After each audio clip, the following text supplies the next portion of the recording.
So, kung hindi kaya, magpa-guide. Magpa-consult. Huwag basta-bastang nagtatanggal ng mga medication. Tandaan ninyo, doktor lang po ang pwedeng magtanggal ng medication. Okay?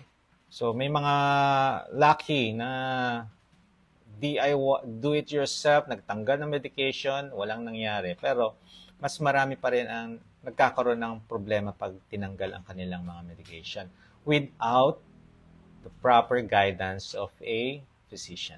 Kailangan niyo po magpa-konsulta sa inyong doktor. So, iniisip ninyo, may gamot naman, pinaparusahan niyo lang ang inyong katawan. Why?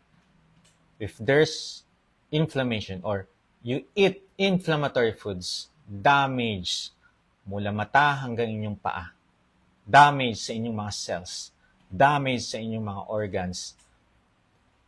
Pagdating ng 5 years, pagdating ng 10 years, maraming mga problem that will arise na pwede namang maresolba ngayon. Doc, kaka-grocery ko lang, pwede ba next week na lang? It's up to you. Ang advice ko, start it now. Kaya nga, address the inflammation, heal your wound or heal your body, exercise, make your body strong. And do not forget, sleep. Tandaan ninyo, mahalaga ang pagtulog. So, mahalaga ang lifestyle intervention.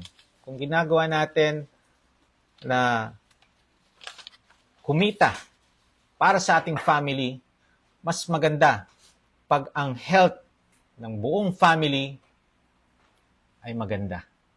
Walang mga sakit, walang mga invalid, no? Mas maganda ito. Na-enjoy ninyo ang fruits of your work. Okay? So, pakishare po itong live na to para sa mga may diabetes dyan, ma-address, change their lifestyle.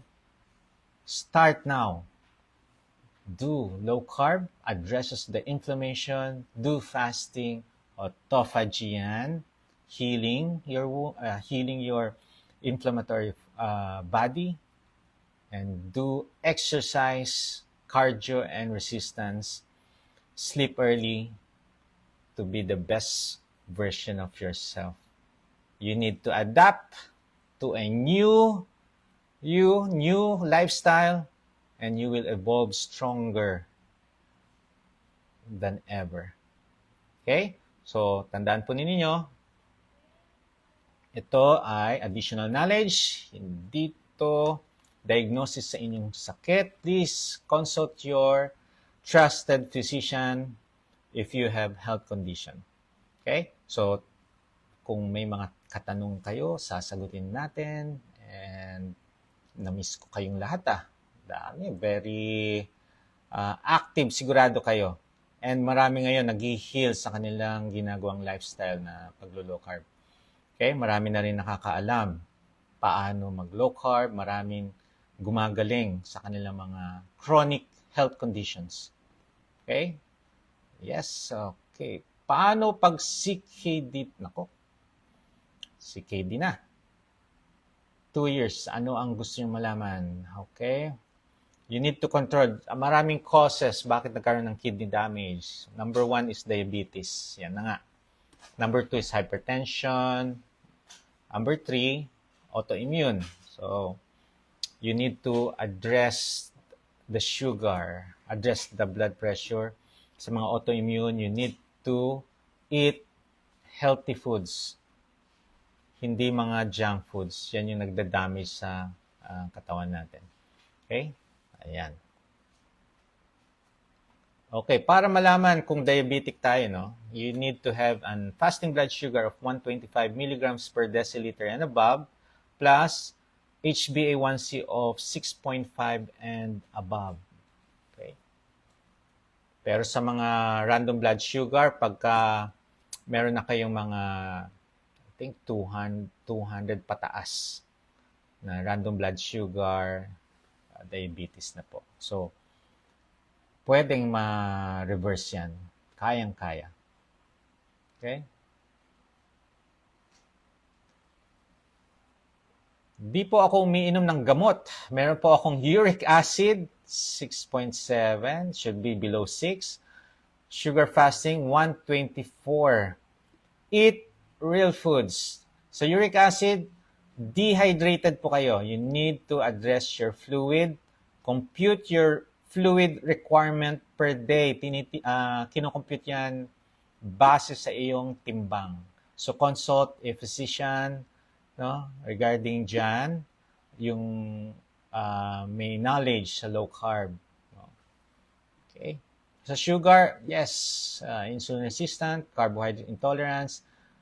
Okay, you need to eat real foods. Ano ba yung mga real foods? Egg, fish, chicken, pork, beef, vegetable. Okay? Lahat ng mga sweetener, may sugar, umiwas ka. Tingnan nyo, magno-normal ang sugar.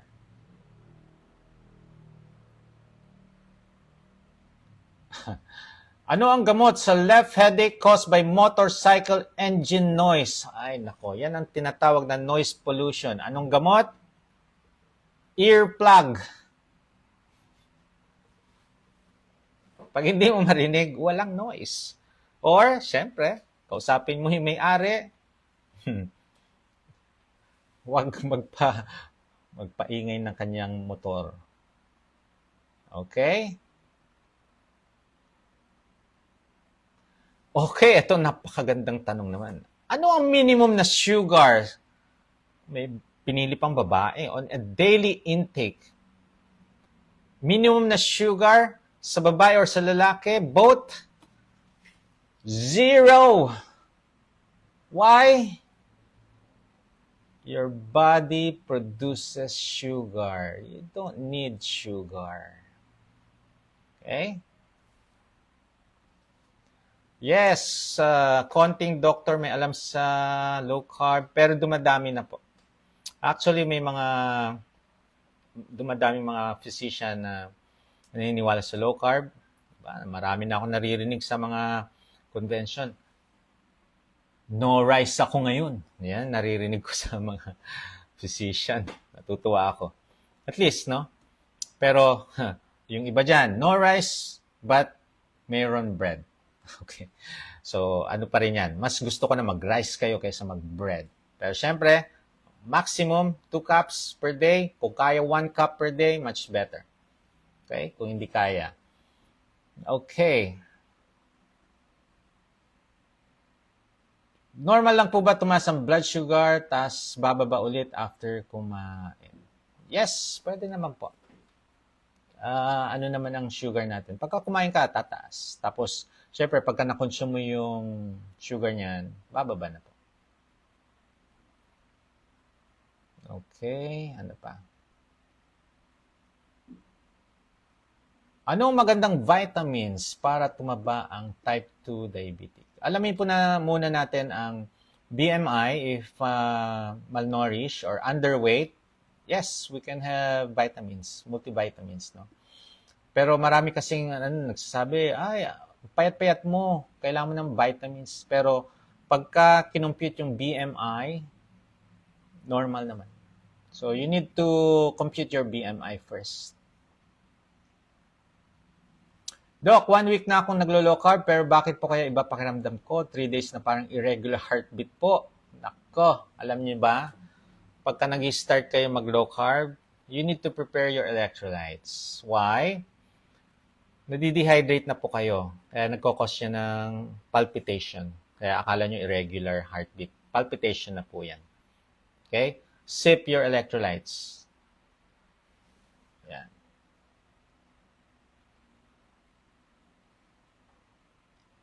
Okay. Ano po pwede pa idagdag na kakainin para po mag-gain ng weight? Alam niyo, pinaka-the best na mag-gain ng weight. Do resistance exercise. Pag ginawa po ninyo yan, gaganahan kayong kumain. Then, yan. And of course, healthy fats. Gaganda pang kutis ninyo. Ano ba yung mga healthy fats? No, alam niyo na yan, di ba? Olive oil, avocado oil, VCO. Okay? Ayan. Ano po maganda? Homemade electrolytes or bottled mineral water? Siyempre, yung may electrolytes. Homemade.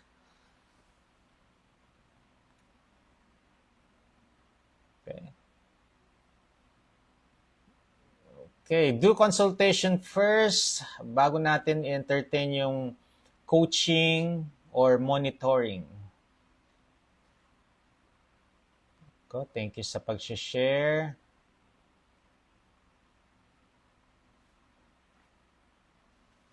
Okay. Doon po sa mga nagda-dialysis, no?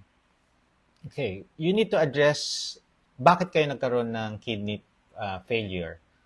Kung mataas ba ang sugar nyo, you need to address that. Kung mataas ang blood pressure, you need to address that. Yun yung number 1. Number 2, even though, no, kahit na nagda-dialysis kayo, pagka in-advisean kayo, no, na pwede nyong kainin lahat. Yes, kainin nyo na lahat ng gusto ninyo. Ang mga gusto, puro processed food, puro sugar, puro cake, puro junk foods. Hindi po tama yun. Ha? Yeah, lilinisin ng dialysis ang inyong dugo. Lalasun. Junk foods naman ang papalit ninyong nutrition. Junk. Sugar. Processed food. Linis. Junk food. Linis. Until when? Kakayanin ng katawan ninyo ang damage. Hindi gumagaling ang inflammation ng katawan ninyo kahit nagdadialysis. So, magugulat na lang kayo, pansinin ninyo, maraming inaatake pa rin during dialysis. Inaatake sa puso, may mga na-stroke, hindi tumatagal. Okay? So, eat real foods. Diba? Parang akong, tanok. Eat real foods. Diba? Ayan. Hello, Doc. Naka-IF po ako, 12-12. That's the minimum fasting.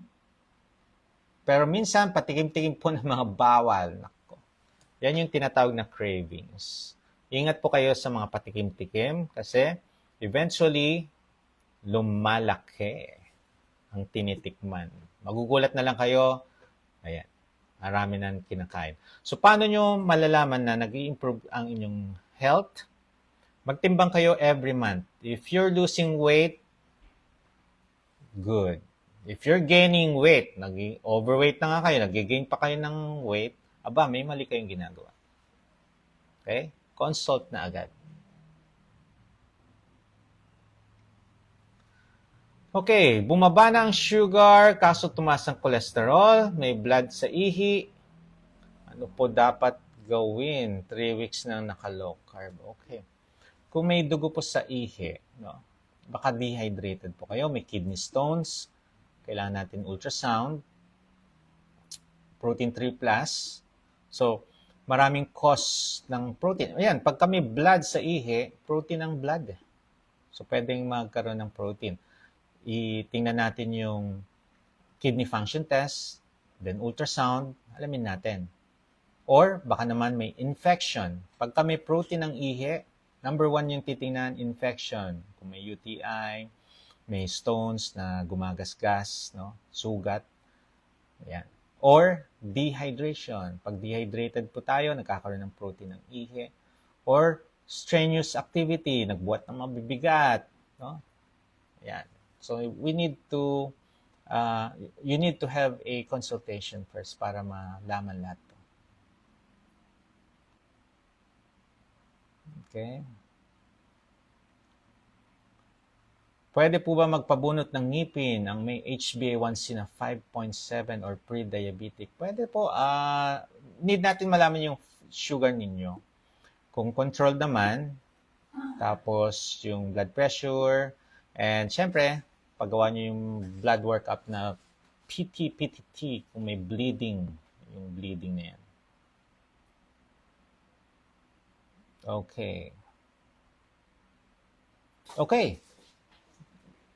Yes, eto, no? From 8%, no? A1C siguro to, HbA1c, to 5.1 doing plant-based diet from December, diabetes. Yes, continue what you're doing. If your lifestyle is improving your health, do that. Continue that. Okay? Mas gutom ka lang dahil plant-based. Sa low carb, twice a day ang kain or once a day. Kapag fasting sila. Sa mga plant-based, mahirap kayo mag-fasting. Palaging gutom. Unless, no?